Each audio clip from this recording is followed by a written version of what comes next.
Good evening. Jamie McDonald and Ryan Stevenson have agreed to take a pay cut in order to help Hearts battle for survival.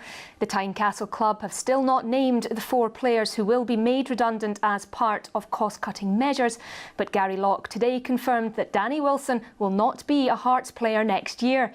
It comes the day after 14 non-playing staff lost their jobs. Andy Chambers reports.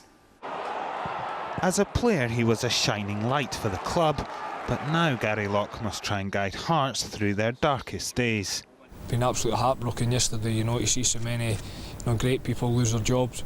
People that have worked here for a number of years, and it's certainly been the hardest time I've ever had in football. Administrators BDO issued a plea to fans yesterday to do all they can to save the club, but players too are doing their part. The one positive is that Ryan Stevenson and Jamie McDonald have both agreed to take wage cuts and are prepared to stay with the club, so that's a positive. But as I say, there's no one bigger than the football club. We need everyone to stick together. It's a very difficult decision. It's something that I'm sure they've not taken lightly.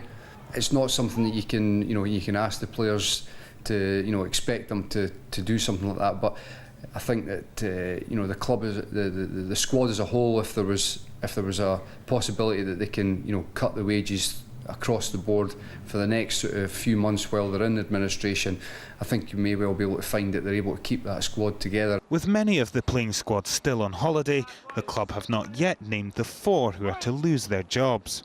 4 players being made redundant will weaken an already threadbare squad for Gary Locke, but while some players have chosen to take wage cuts, one player who won't be here at Tynecastle next season is Danny Wilson.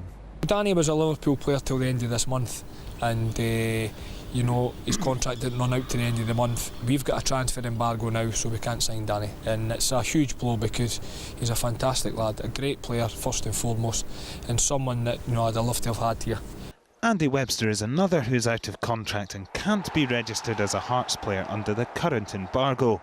Now the hope is that a buyer for the club can be found quickly enough to prevent any more players having to leave.